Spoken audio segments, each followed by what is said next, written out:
Wow. Wow, this is some really deep stuff. I don't know what just happened, but something happened inside of me. Something snapped, something. I wasn't expecting that either. Sorry. It's okay. It's all right. It's beautiful.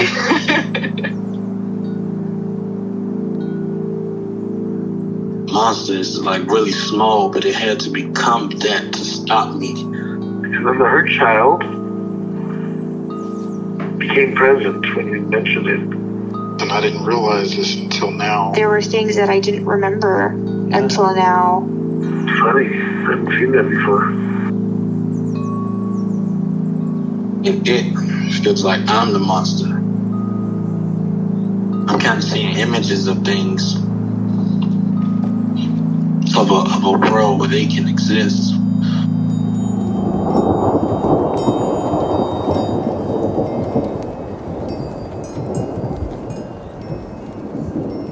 This clarity brings all kinds of answers.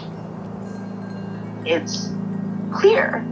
She hugged me and then went back to her place, I guess, in my heart. Oh, it wants to come out.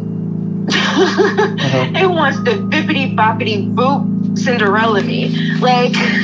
She's melted into my chest. It's ooey gooey. All week been finishing things, cleaning up more, started eating vegetables again last week. And it kind of just started happening. It's almost like I just finished going through a meditation session. I feel light, when you hit that first joint, in the morning, and I actually feel a lot more awake.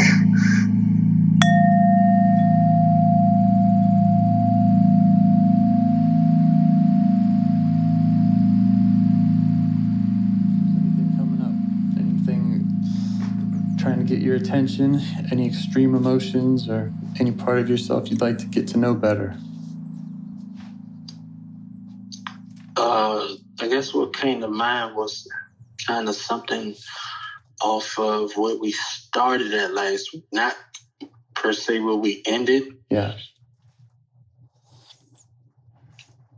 I don't know if you want me to kind of go into that. Or... I'll see what I can remember was about, you talked about not being motivated to do stuff and hating that feeling of not being motivated.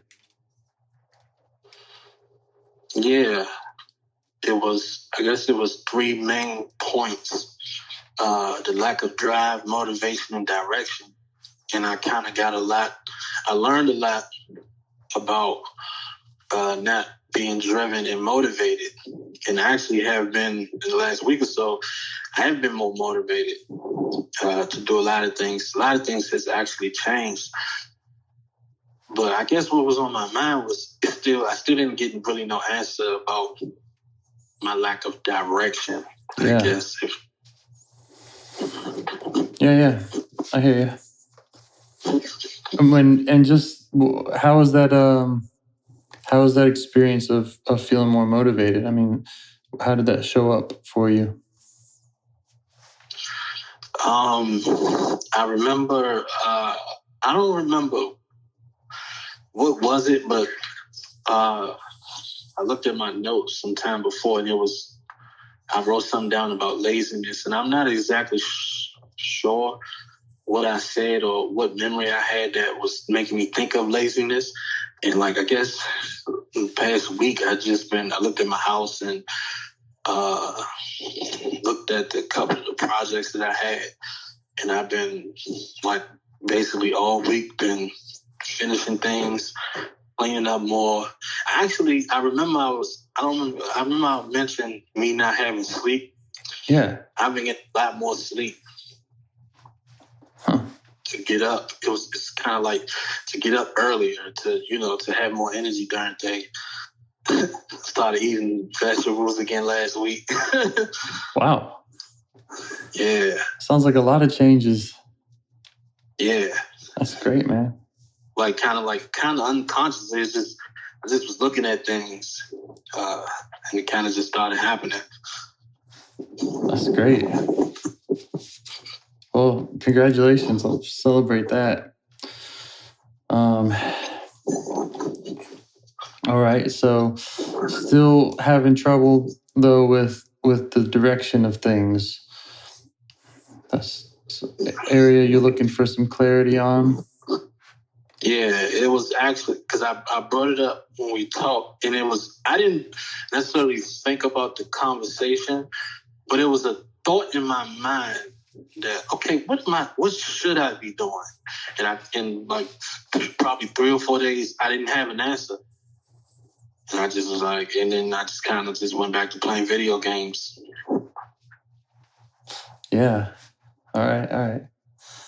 So yeah, I guess that would be, we can call that a part. There's a part of you that you're asking for direction, and it's saying, I don't know, or it's saying, well, video games, they're fine. Or maybe there's a part of you that wants to play video games, and then the part that you're asking direction from.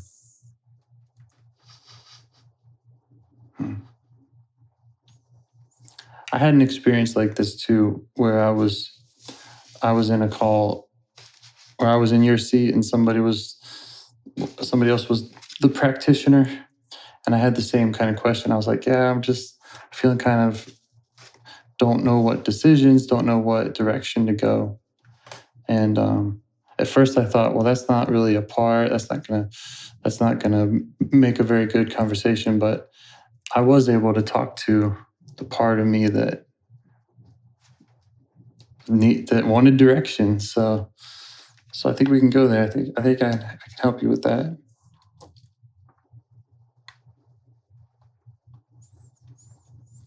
So can you see that as a part? Or is there a sensation? What does it feel like in or around your body to, that part that doesn't have direction, let's say? What does that feel like?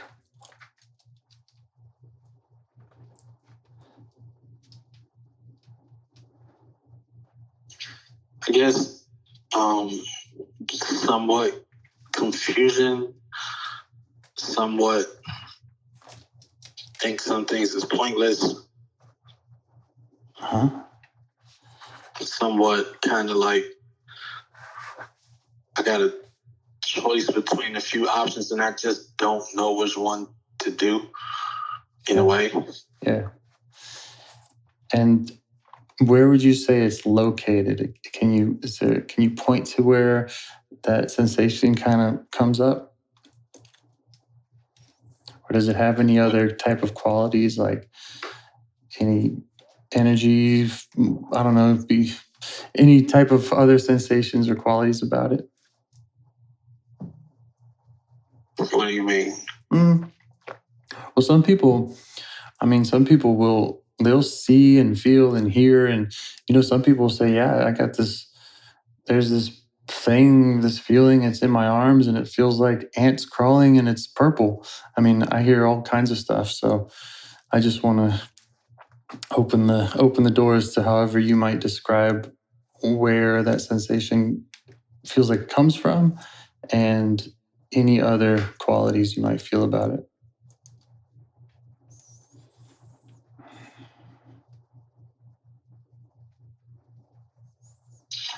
I remember this last time as well, but I guess it's kind of the same thing where I kind of get like vague thoughts and images that it's like very quick images, but the images mean a lot. Like I can look at a quick image and kind of know exactly what's the entire feeling or that entire thought behind. Okay. A picture in my mind. Yeah. All right. And are any of those pictures resonating with this kind of feeling like not having direction or wanting direction? Yeah. Okay. So are you able to see that now? Yeah. Okay, cool. So yeah, just try to turn towards that. Try to make it as vivid as you can, and we're gonna be asking that. We're gonna be asking it questions. So sometimes I like to imagine kind of being in the room with it, or trying to put kind of a human form to it a little bit.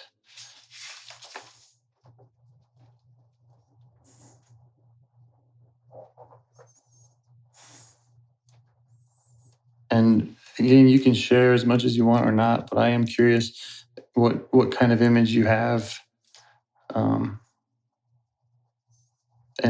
where it is, again, kind of where it's located.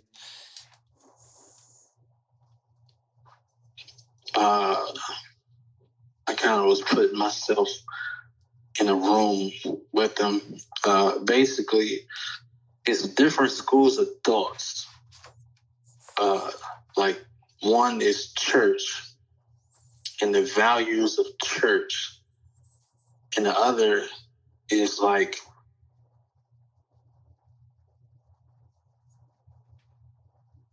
it's kind of hard to explain. I'm not sure if you're familiar with it, but they call it kind of like the red pill, female nature and stuff like that. Yeah. Which is kind of contradictory to what they teach you in church.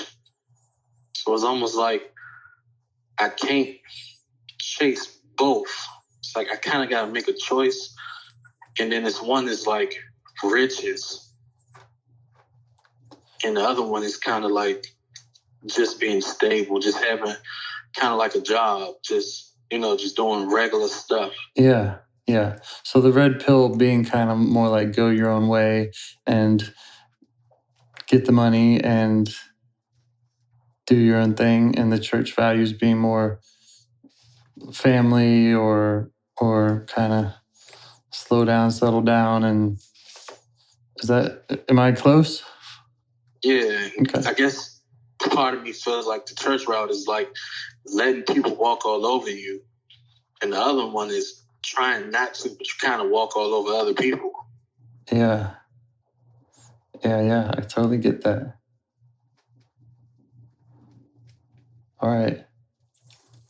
Well, that's good. I mean, and in your own language, you're saying, yeah, part of you feels like, and that's exactly what we're going for, is like, let's talk to that part, the part of you that feels like church is getting walked on, and the part of you that feels like, the other is walking on other people. So we'll just see whatever we can see, get to know that part or those couple of parts, if that's right with you. Yeah. Okay. So, yeah. So how do you feel towards that part of yourself? So you have that part of yourself that's feeling like getting walked on or feeling like walking on other people. How do you feel towards that part? I like that part. Yeah.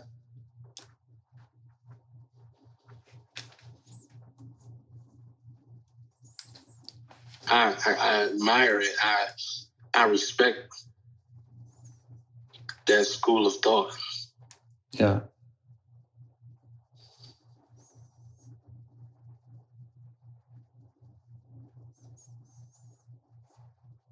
But the other, like the church side,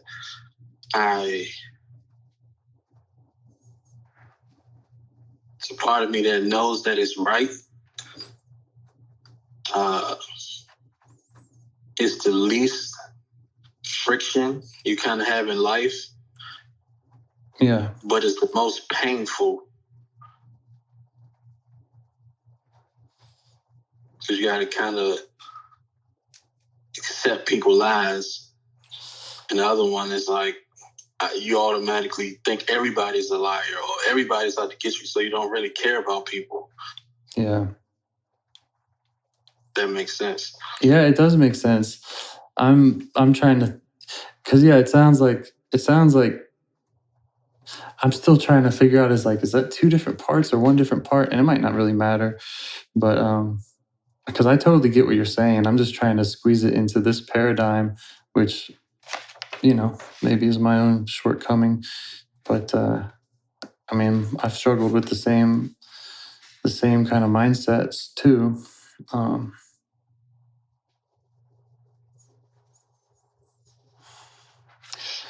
I ask a question? Sure. So if it's two different parts, you the best route would be to tackle them individually. Is that what you're saying? Absolutely. Okay, I understand. Yeah. But you could also say, well, there's a part of me that's just torn between two different routes. It could be, you could call it one part that has a couple options. So I don't want to make demand that it goes one way or the other. But honestly, that's exactly how I feel. I feel like I'm in a place in my life that I'm supposed to take a step per se. Yeah. But it's either I take a step to the left or I take it to the right. Yeah. Wow. And I don't know which one to take. And you ask, where do I feel it? I feel it like a weight on my chest. Yeah. Okay, great. So yes, that's good to have that sensation localized. So again, turn towards that weight on the chest feeling. And if you're saying, yeah, it does feel like this one part, this has to decide, left or right here, which way to take a step, then yeah, let's get to know that part. See if you can see it. See if you can see what that part looks like that causes that weight on the chest. See if you can see that part that feels like it needs to take a step and that maybe it's looking at two not great options.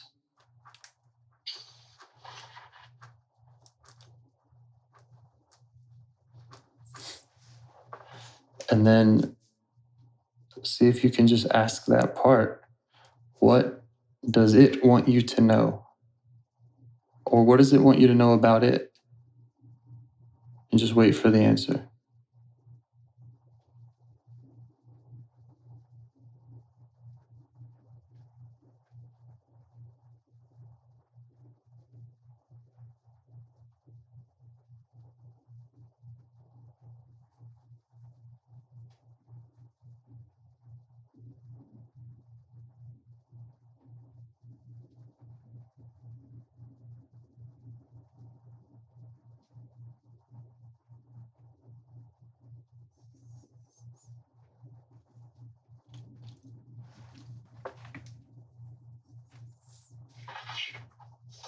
I don't know if this is accurate, but I kind of get the thoughts of kind of creating my own lane from the idea that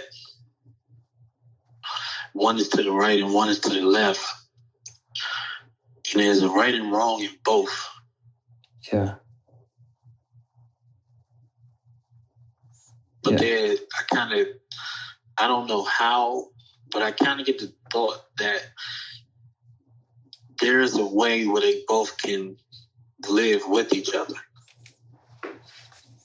It's just probably different from what I've ever seen. I'm kind of seeing images of things, of a world where they can exist, but I just never lived it before. Right. Okay. So would it be safe to say that part, that's what it wants. It wants you to be able to balance it and to have this kind of, this third way. and not fall into either one of the extremes or have to deal with the being boxed into one of those options. Yeah. Yeah. That's understandable. I've been there. Like, so when you have this, when that causes this sensation, this like weight in the chest sensation,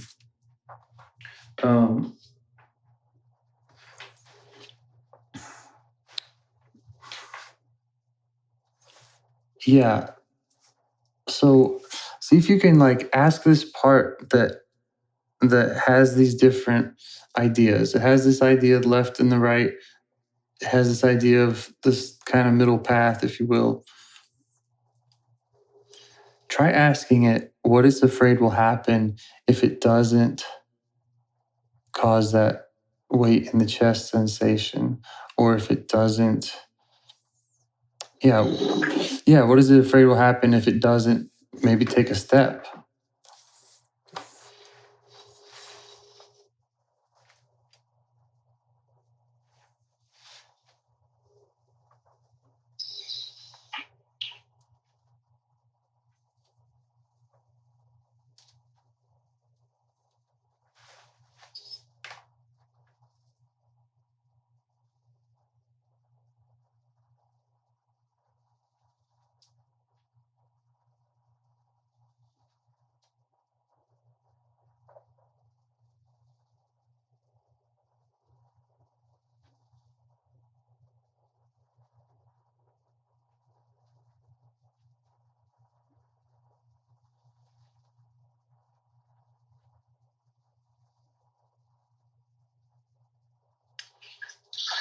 I want to refer to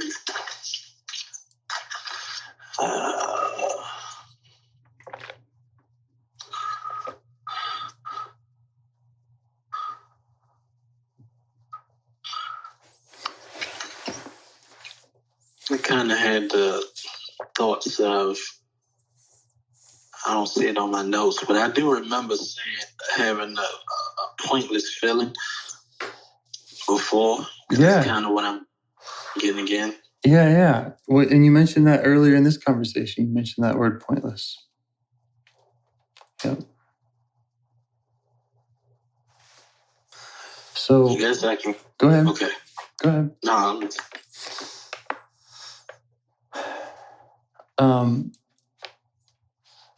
So it sounds like kind of again, this part, it wants to keep you from pointlessness.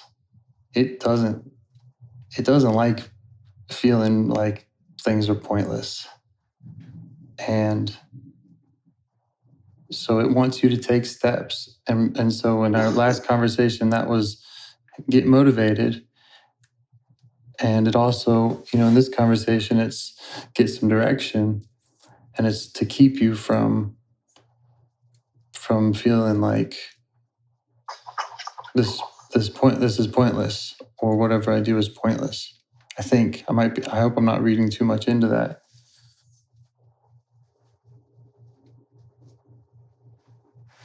Sounds accurate to me. Yeah. So see if you can just show some appreciation to this part of yours that wants to keep you from that. And just recognize that it's doing a really difficult job of trying to motivate the whole system that is you, trying to find direction for the system, and that its intentions are good, even if it doesn't feel great, or you don't like the way it's getting your attention.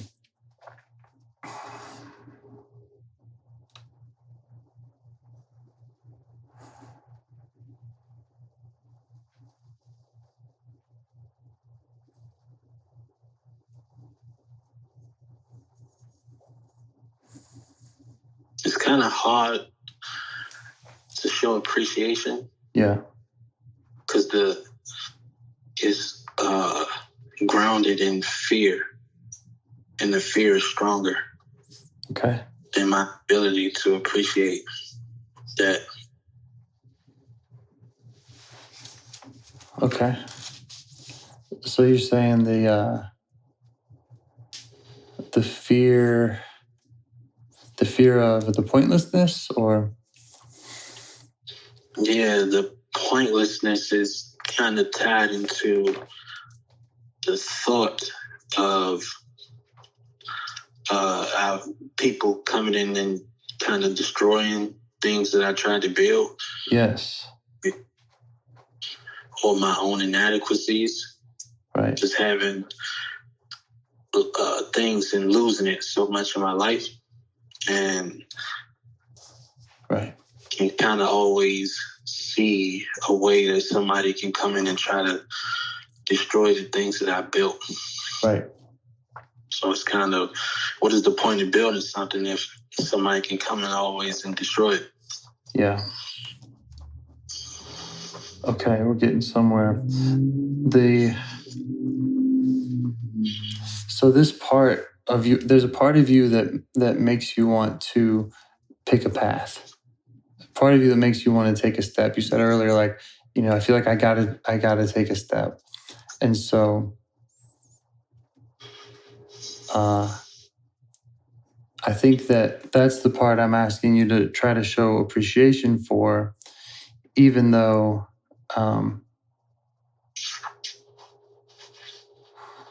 there's that other part that's saying that's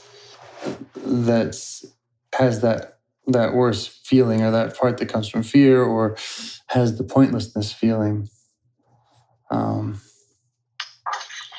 That you have this kind of manager part that's trying to, I'm using quotes, but it's trying to do the right thing. It's trying to lead you to a better place. And so that's all I'm at, and that's all I'm trying to show some appreciation for, is like appreciating that it wants to have a good life. It wants to get you to a good place.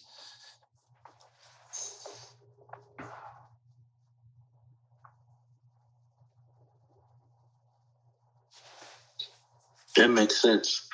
I kind of see what you're saying, like from earlier when I put the schools of thought into a room, and one sat on the right side and one sat on the left side. And I can kind of see now that there's a part of me that, like you said, that's want to take a step, but it's a big giant, like kind of like a figure, monster type figure, that won't allow it to move because of fear. Yeah. Yeah.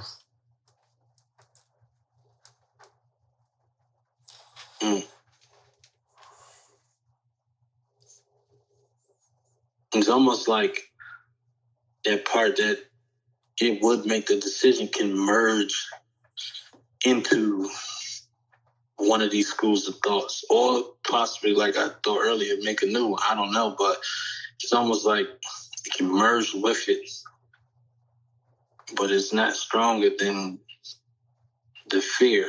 Right. It can't move. Okay. Yeah, so you got parts interacting. Okay. Well, if you want to try talking to that other part that seems to be blocking, because this part's saying it wants to be creative, it wants to take a step. And if you want to try talking to the part that's in its way and trying to get to know that, we can go there. It's up to you.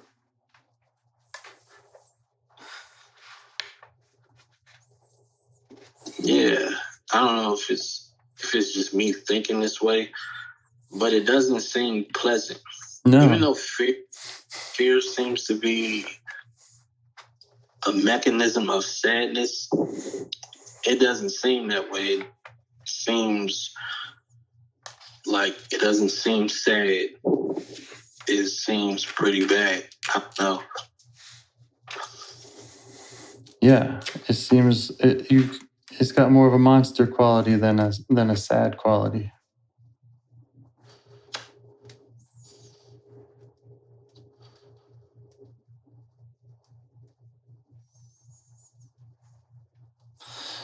So yeah, another thing you might want to try is, if you are thinking about getting to know that part and talking to it, you might want to check with any of the other parts if they're okay with that, because you might have other parts saying, "Hell no, we don't we don't go that we don't talk to that," and so you might want to just kind of check in with any of the other parts and say, "Is it cool if I just spend a few minutes getting to know this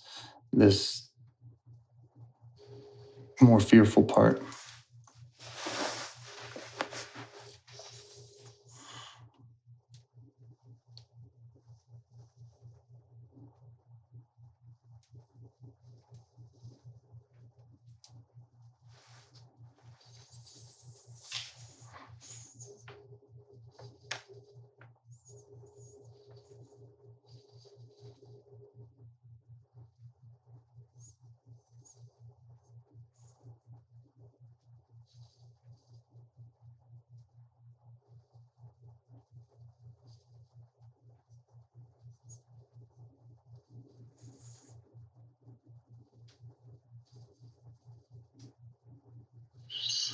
I didn't really get a response from or any thoughts from another part, but I kind of got more schools of thought, I guess I would call it, about the fear part.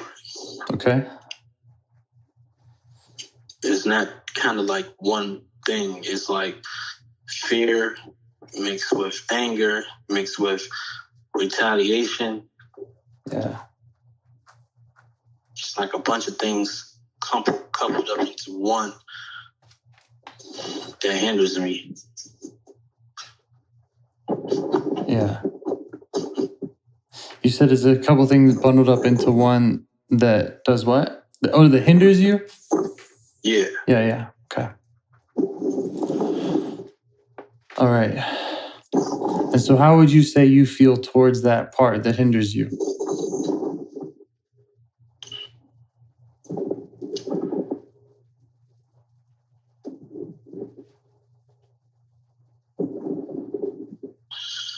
I don't know, because I understand it. You do understand it. Yeah. Yeah. All right. See if you can ask that part if it thinks you understand it. Does it know that you understand it, or does it think that you understand it? Try asking it that.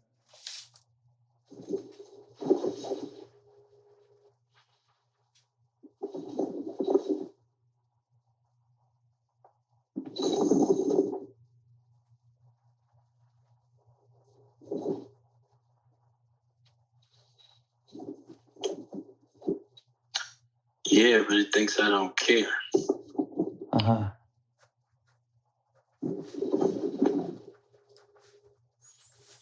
All right.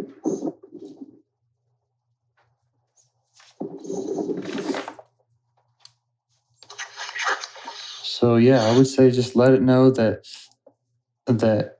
in this conversation, you're going to ask it some questions, and that's you trying to learn about it, and that's you trying to care, and just let it, and just see how it feels about that. And then if it's cool with that, just ask it, what else does it want you to know?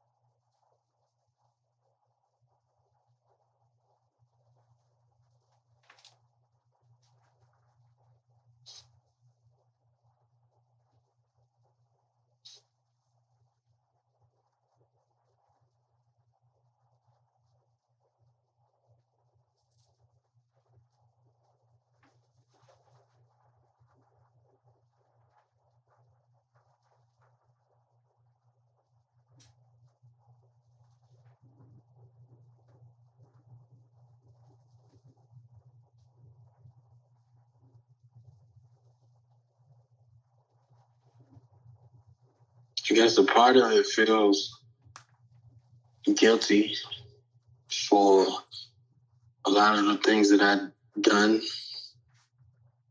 and feels like I don't deserve anything good. Mm-hmm. Yeah. So it's really common. That's a really common response to come from a part like that. Really? Very. So,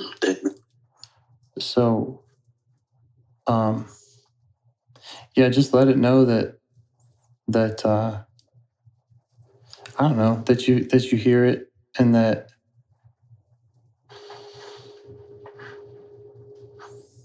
not to necessarily argue with it and say, well, yeah, I know I am deserving, but just to kind of validate that feeling of like, I mean, that sucks. It sucks to feel that way.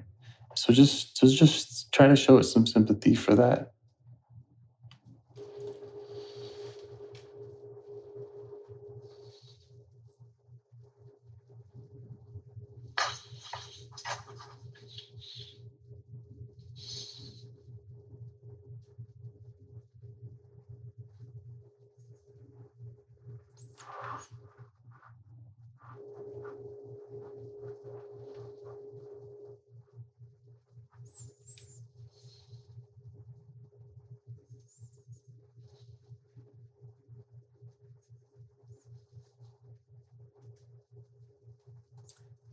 And then I would just kind of stay with that same kind of question of like, just out of curiosity, trying to understand about that part,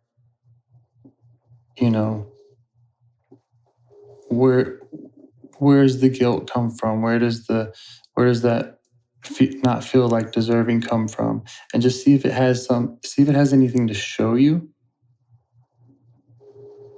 to help you understand where, some of where that comes from. Because that's the goal here, is just to try to understand it, try to understand its experience. I was able to see that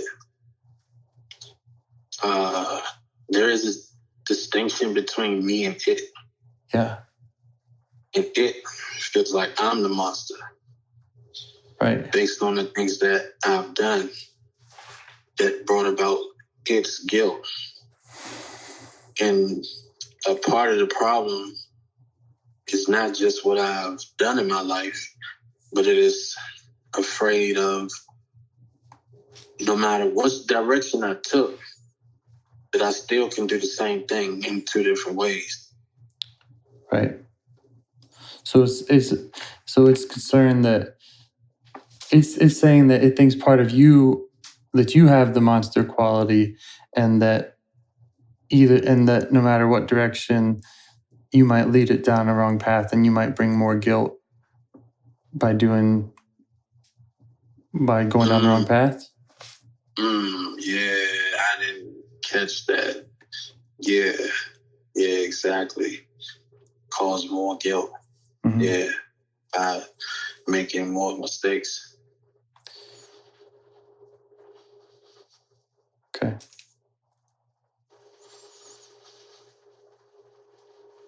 One thing you could do here is you could try to separate all this into even more parts, and you can say, there is a part that doesn't care, and there is a part that makes really stupid or monster decisions, and but that's not the true you, and the true you is the one who's talking right now, and who's asking these questions of yourself. So that might be one way that you can kind of show this part that feels like it doesn't deserve anything. You might be able to say, yeah, you're right. There is that part of me that is a monster, and I'm gonna deal with that too. And there's a part of me that doesn't care about these feelings. I can deal with that too, and just let it know that in this conversation, you're able to bring your true self and just want to, again, kind of get to know it.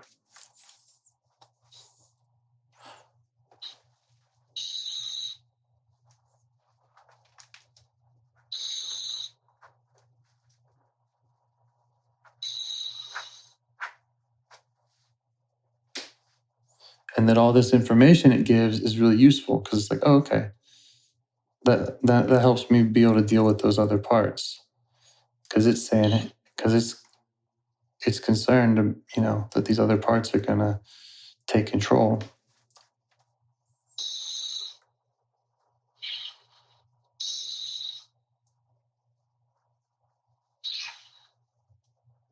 This is very.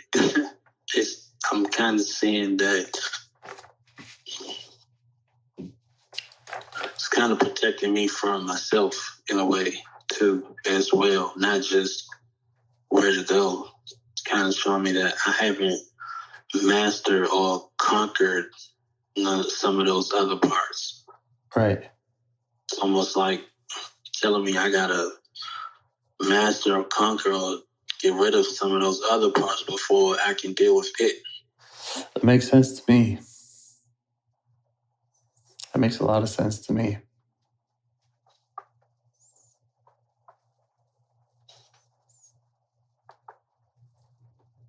It's almost like I viewed it at first as a monster. It's not a monster. It's like really small, but it had to become that to stop me from myself.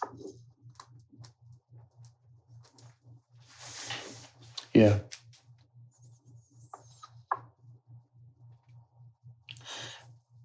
That's common too. It's common that you have, it's actually a small part. It's a small part that's actually vulnerable because it wants to, because first of all, it feels like it doesn't deserve much, but it wants to be creative. It wants to do things out in the world. But these other parts are in the way. And so it has to kind of act like it's bigger and scarier than it is in order to, I don't know, get your attention or kind of have a seat at the table. Because I'm wondering if this is the same part like we were talking about last time that when it has this sense of pointlessness and suddenly you started thinking back to when you were a child. I don't know if you said 6 years old or whatever age you were, but you might ask it if it's that same part.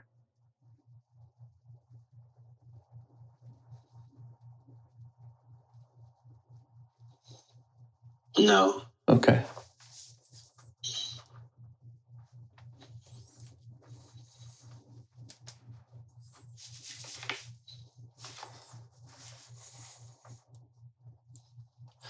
So ask it if you could change that stuff.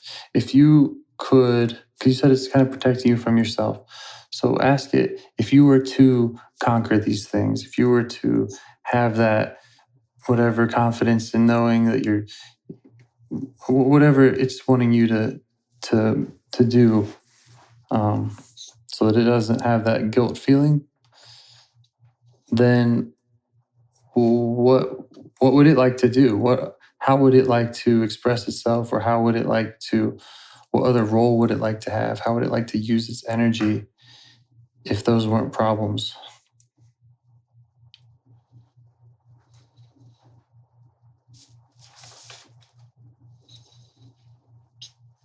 I'm saying that part of it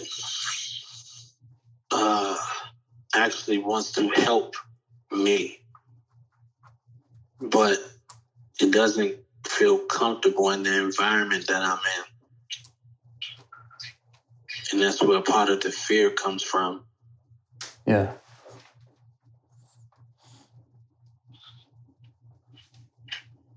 Yeah. So again, just show it appreciation for wanting to help you. And then see if you can just kind of give it a magic wand and say, yeah, what environment would it flourish in? and just let it fantasize for a little while. Or maybe you can show it some options of like, okay, well, what if I was doing this? What if I was doing that? Maybe it's your inner environment. Like you said, maybe it's some parts that need to be sorted out or need to be, you need to work with. But just see if you can kind of go with it into a place where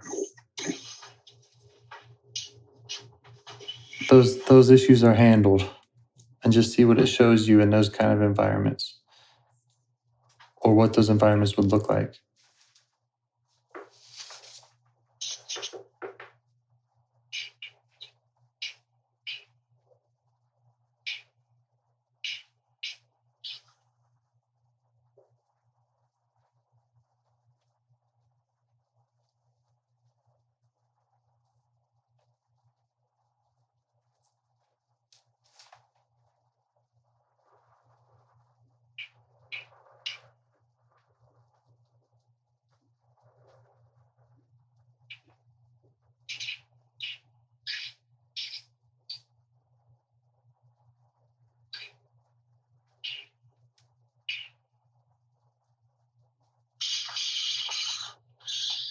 This part, this is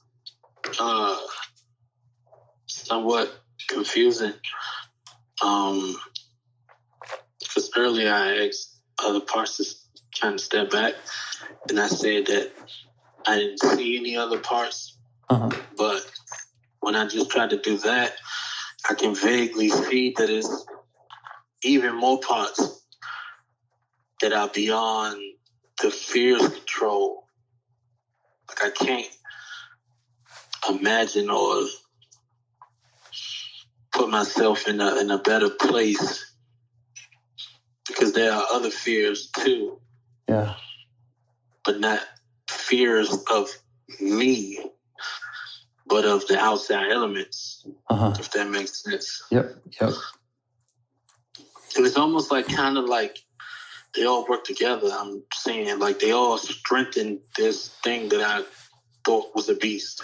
That's probably where they got its power from. But if that it sounds, I don't know how they sound, but it sounds exactly like IFS, man. It sounds exactly like, you're doing it because this is what it sounds like when people really look behind the covers. They see, or the curtain, they see that there's a lot of different parts, that this is a system at work, and they are holding each other up, and they all have their different reasons, and they all have their different experiences.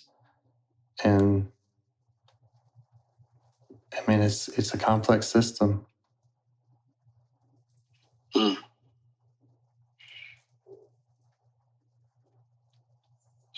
I don't know which one to work on first. Yeah. I don't know what. You've done, I think, the right thing in you just take the first one that comes up. Sometimes I don't know any like certain answer for here's the one to work on first. You just take whatever comes at you first, whatever's making the most noise usually.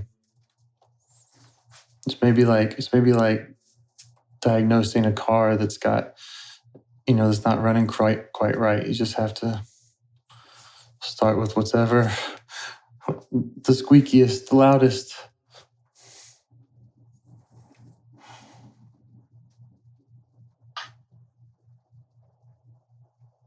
So I'm taking notes on what I just saw.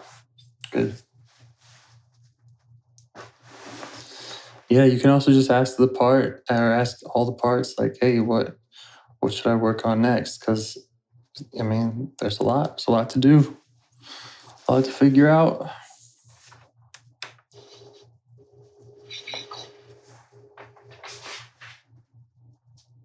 I guess it has to be me and myself, because the biggest fear that gets the strength from the other smaller fears, it won't move unless I change. Yeah, you're the leader. They're all like riding in your boat or whatever. You're the captain.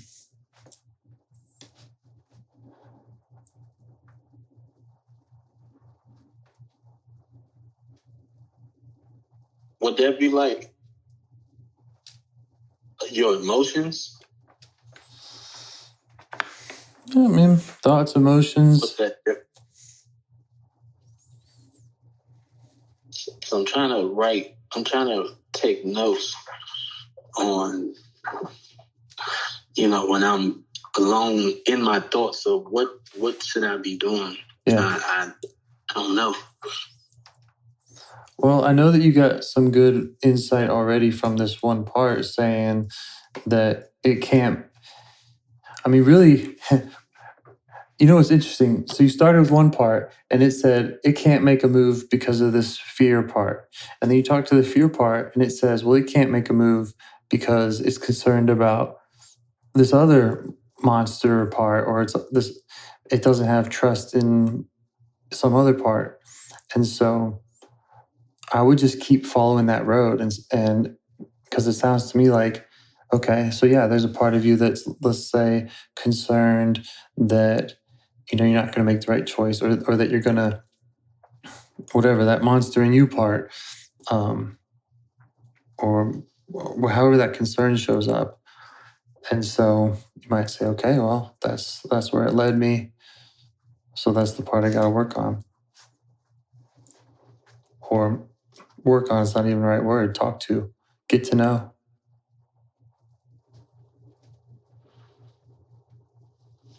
That makes sense. That's the most difficult thing. And is that part kind of like, it's kind of got some like self-destructive tendencies? Yeah. Yeah. Okay. I got those too. So.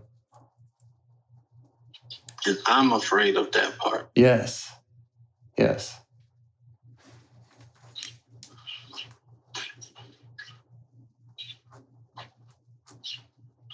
Wow, this is pretty interesting. I didn't think about this stuff. Or this is why some things I didn't think that would be related, or why it's hard for me to make simple decisions. Yeah. Because my decisions have nothing to do with my own problems. So I didn't never relate the two. Yeah. Yeah. So that part, that kind of like self-destructive part, and I'll just introduce another word kind of in IFS. There's probably a part that's called a firefighter, meaning it's the part of us that will lead us to drink too much, or to just chase women, kind of stuff, like eat a bunch of ice cream. Just, it's the part that it it pushes us to do stuff like addictions and such.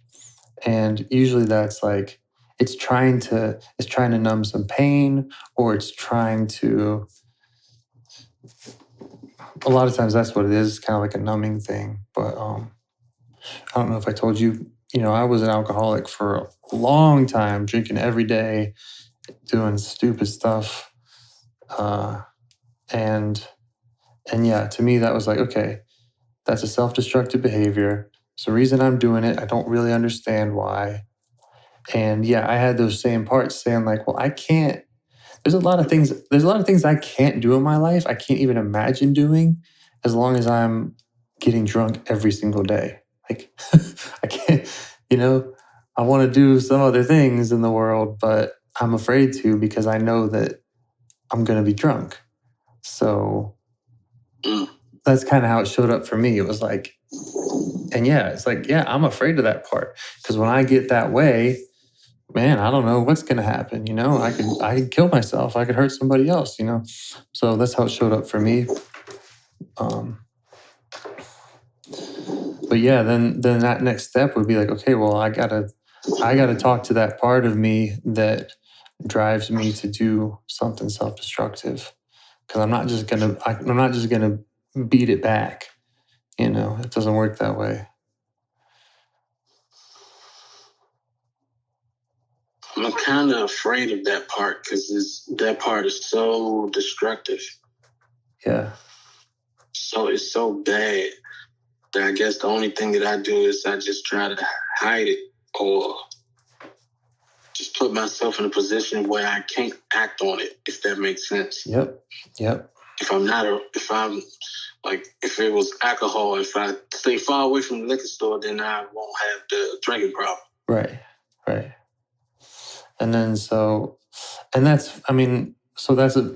that's like a good way to manage it. So that's called a manager. So you have a manager part that says, okay, I know how to deal with this firefighter. I'll just stay away from the liquor store. I'll just stay away from this thing. But you still have this, it's kind of like, again, just about the alcohol analogy. It's almost like the dry drunk where it's like, yeah, but it's still lurking and it's still acting on these other parts and it's still causing some fear and some concern. So yeah, that would be my advice, is that through this process, you got to talk to that part and you got to say, look, what's this about, and what do you want?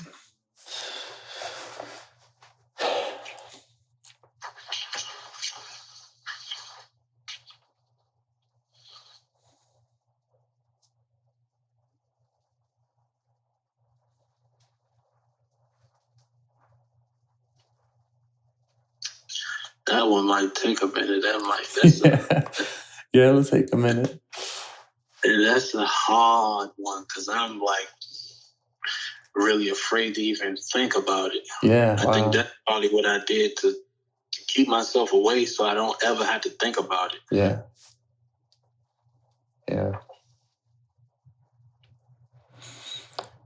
But obviously I will have to, because if it's hindering my progress within myself. Yeah.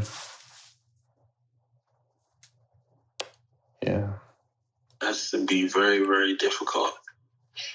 It will be.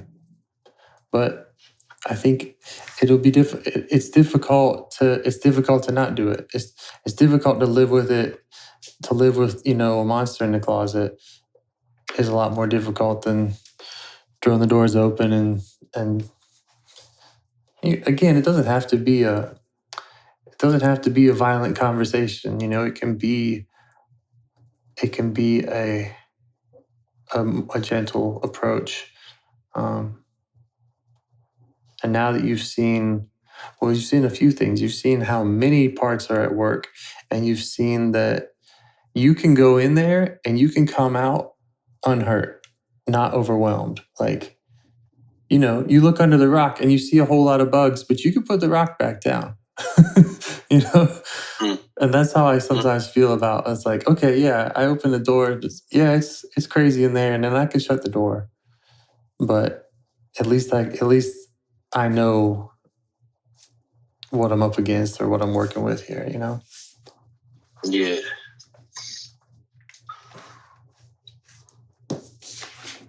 So yeah, I don't know what your next plan is. If you want to talk to me again, we can talk again, and we can bookmark that particular part.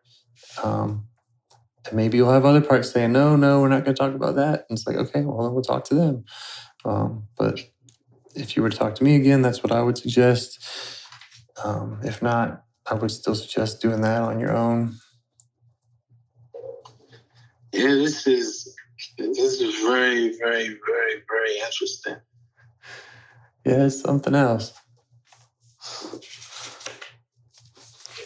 Like, even by you saying this stuff is common, I'm thinking I'm saying weird stuff. Yeah. I almost said that a couple more times because there's other stuff you said that is really common. I mean, even just having a part of you that it's like that you're afraid of, or a part of you that, let's say, isn't socially acceptable. Who doesn't have that? Who doesn't have that part that's like, that's an animal that wants to do stuff that would get us in trouble, to say the least, and so there's just it's a unique system, but on the other hand, it's kind of like these patterns of feeling guilty because I got this part of me that's this way, feeling like I have to manage it by doing this, feeling afraid to take a step because of these other reasons. Like, I don't know. The more conversations I have like this, the more I see it showing up over and over. Mm.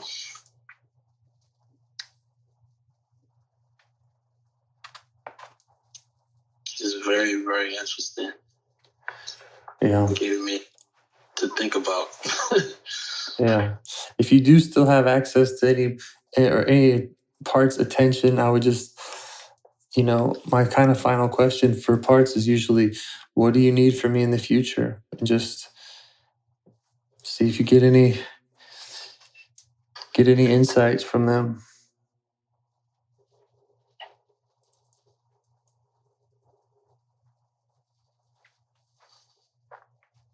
Because it got to be it has to be a positive side of yourself that wants good things, right?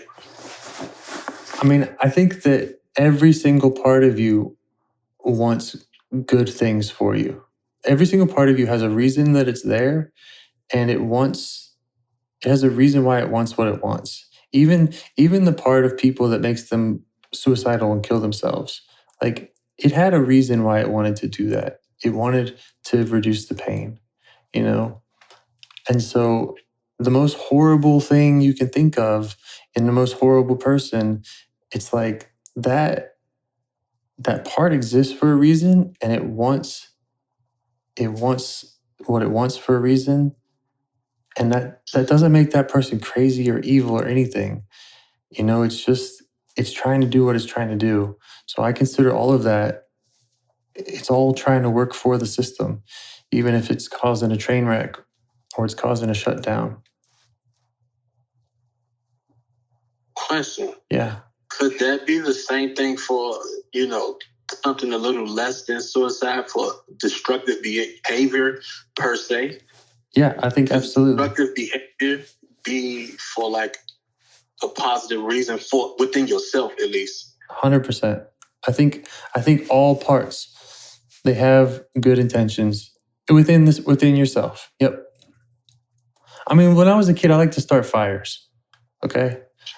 I loved starting fires, and I would do it a lot. It was not good, and that's destructive. And why did I do it? Because it was interesting, but if I look deeper, I'm sure there were reasons why I wanted that.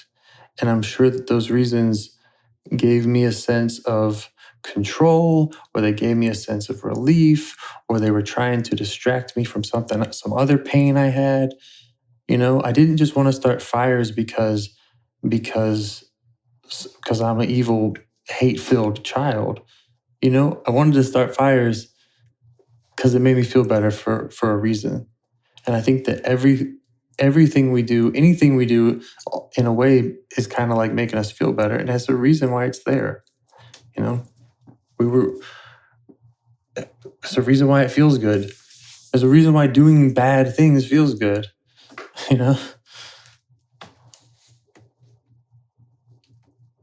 I can really, this is some really deep stuff. I don't even know what we're doing or what it's called, but this is making me really think about my destructive behavior, and I don't see why, but it's a reason for it. I just don't know why. I kind of know why, vaguely, Yeah. I ain't really fully think about it right now, because it's it's very difficult. It's sad, man, but it's because part of me is like, why couldn't I think of another destructive behavior to do that's probably easier to, that's not as bad. Yeah. Like a smoking addiction. Right. Theirs are not as bad because it's socially acceptable to smoke now. So right. even if they spend all of their money on weed and cigarettes, but it's not socially bad. Right. As like drinking or something. Right. I had a lot of thoughts. Yeah. You know, the guy who invented this IFS stuff, he did a ton of his work with people like in prison and such. I mean, he's talking to people who've done a lot of bad stuff, and even they would be able to, you know, it would click for them. They would find that part of like, okay, there's, you know, why did this part of you want to do this, and what was it trying to protect you from? What was its positive intent in doing this? And it takes that pathologizing, that saying, oh, there's something wrong with me. It takes that out of the equation, and it just says, look, you got 100 different parts. You know, some of them are angels, some of them aren't, and trying to meet each one and figure out how to use their energy for good or for whatever your goal is, trying to get them all working on the same team, or in the same direction as best you can.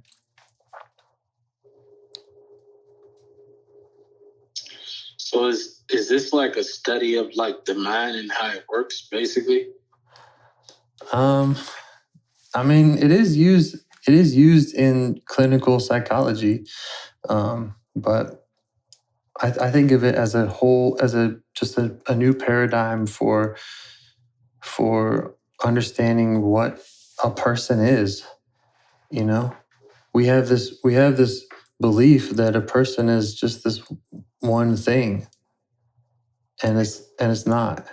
There's a bunch of people inside of us. There's a bunch of parts of us, and once we kind of understand that, it just answers a lot of questions, and it makes it a lot easier to work with ourselves, work with others, and kind of let a lot of that guilt goes away, because you realize that even the things that you've done, quote unquote, bad, it's like, yeah, well, you know, a part of me likes that. Doesn't mean, you know, yeah, there's that part of me that likes that. That doesn't mean that's all me.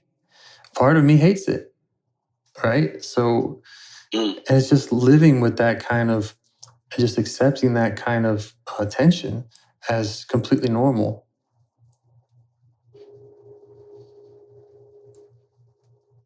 Not bad for so many questions. I got another question. Please. Why is it that, because you just said something very, very powerful. Everything is powerful, but a part of you likes it, a part of you hates it. But it seems like the part of you that hates certain behaviors of yourself is always after, or most of the time it's after you do something, like whatever it is that you might do. Right. Yeah. Doesn't it, I guess it's kind of a two-part question. Doesn't that mean that the part that you hate is stronger? And if it is, like, what does that even mean? Or why is it strong? Or yeah. I don't know exactly that. I think I can answer that. So the part that you hate, again, if let's call that a firefighter, okay? So it comes in, it kicks down the door, it makes a big mess. And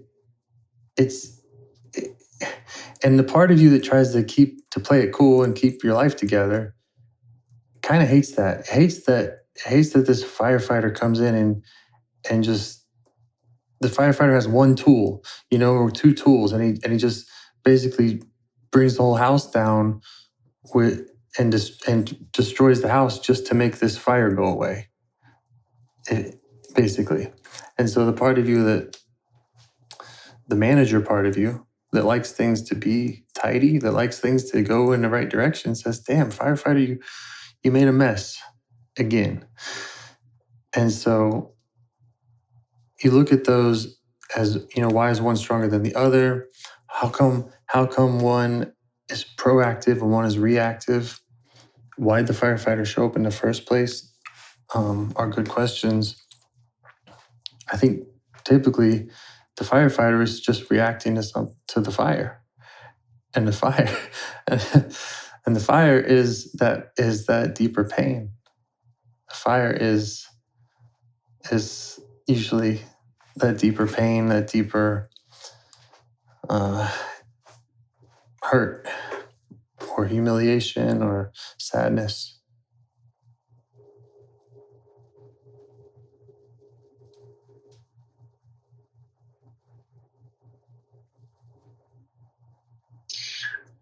Wow. Hold up. I get it. So the firefighter comes in to ease the pain. Yeah. The destructive behavior is there to ease the pain. Right. Oh. And the pain is, so that's kind of the third thing. The pain is the third thing, the third type of part, which is the exile. The pain is the thing that got hurt, the part of you that got hurt, the inner child, the thing that was traumatized, whatever. And so you learn, and so you develop these other parts to cope with the pain. One part is the firefighter, and that doesn't work out so great. So then you also got the managers. And so the firefighters and the managers are always working hard, both of them, to keep that pain away. And they have different tools that they use. But yeah, those are the three parts in general, or the three types of parts.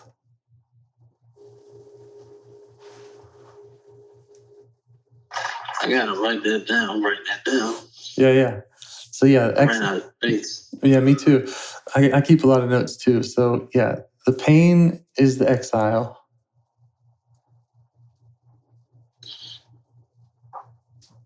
The firefighter reacts to the pain. He's self-destructive or other destructive or just whatever. And then the manager, he tries to keep it all together. And manager's the one that says, don't look at the pain, don't look, and get this firefighter out of here, and just wants to be an adult. It wants to, hey, keep it together and don't think about these other things. And so a lot of times it's striving to work harder, to learn, to do these other things, but it's got its own problems too, because it doesn't want to look at the pain either. And so it's the part that says, shut up, pain, get back to work.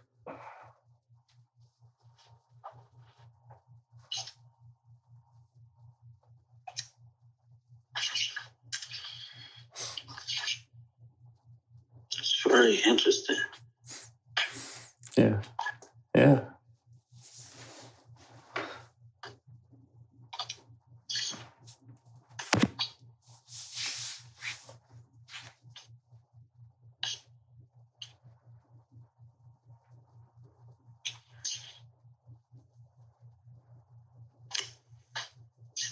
And how does the protectors factor into all that? Yeah, so the protectors, basically the firefighter and the manager, they are protectors. Those are the two types of protectors. They're both trying to protect you from feeling the pain, feeling the humiliation, feeling the vulnerability, or whatever else. They both don't want that feeling to ever come up again. And so they have different ways of protecting you from that. But they're both protecting you from it.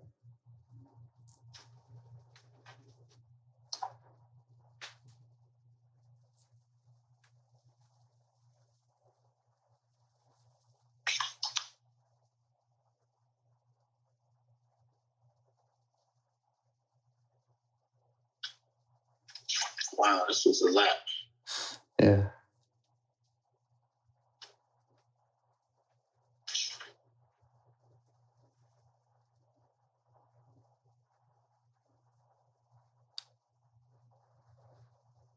So the mistake that the managers make is ignoring the pain and causing destructive feelings because of pain, In the firefighter, it calls destructive behavior. Yeah, well, the manager doesn't necessarily, it doesn't have to be destructive. The manager could just say, the manager can be real motivating. The manager can be the one that says, I better get up and go to work because I don't want to feel the pain of humiliation of not being good enough because I don't earn enough money. So a lot of times the manager is very like pro-social, like people will pat you on the back for saying, hey, your manager's doing a good job there. And that's why the manager usually hates the firefighter, which is what you were saying. You hate that part of yourself. But yeah, what you just asked is, are they making the mistake of ignoring the pain? I don't know if it's a mistake. It's why they're there. It's what they do. It's why they have that job that they have, is because of the pain. It's how we deal with pain, especially if the pain started as a child.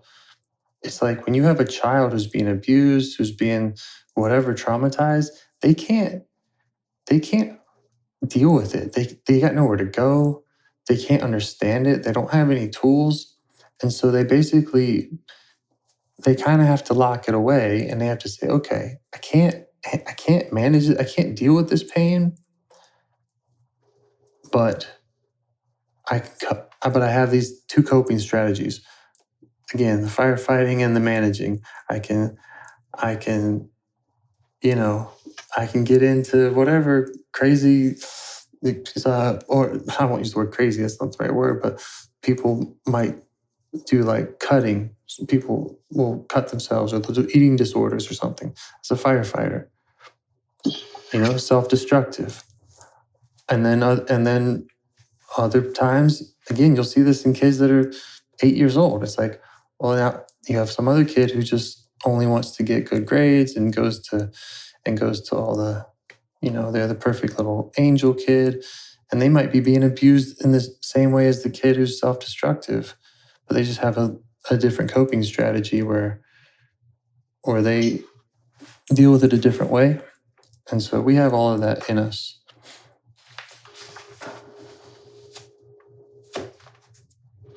Makes sense. Yeah.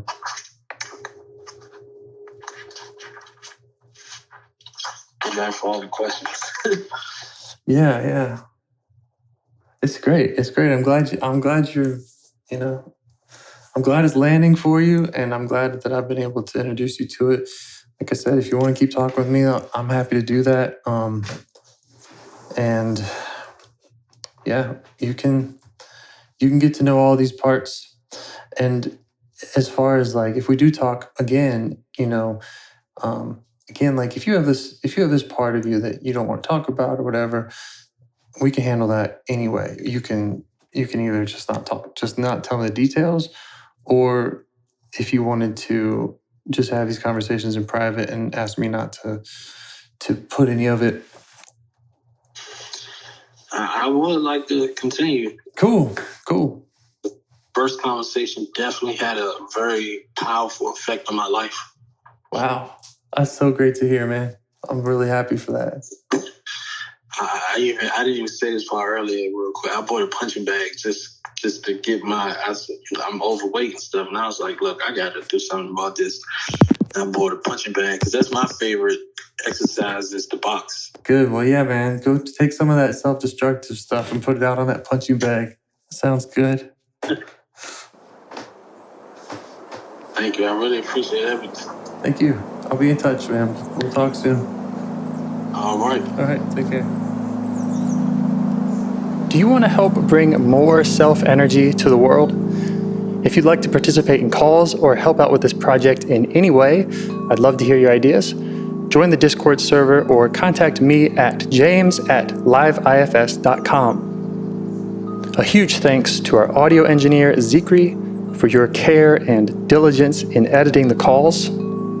To every caller for your courage in sharing some of your parts. And to anyone out there getting to know their internal system, keep going. Who knows? That might be the most selfless, helpful thing you can do for others, and you're the only one who can do it. If you'd like to see us reach the largest audience, we must please the almighty suggestion algorithms at iTunes and YouTube. And they don't care about the power of IFS. They're looking for likes and shares and comments, and the sooner the better. Follow the links in the show notes right here in your podcast player to make your wishes known. And now, a minute of meditation. Or if you prefer, pull over. You can do it in 60 seconds. Just click one of those links. They're right there, and give us a like or a 5-star rating. It would really help. If you think this project is helping people, you're helping people by sharing it. Thank you.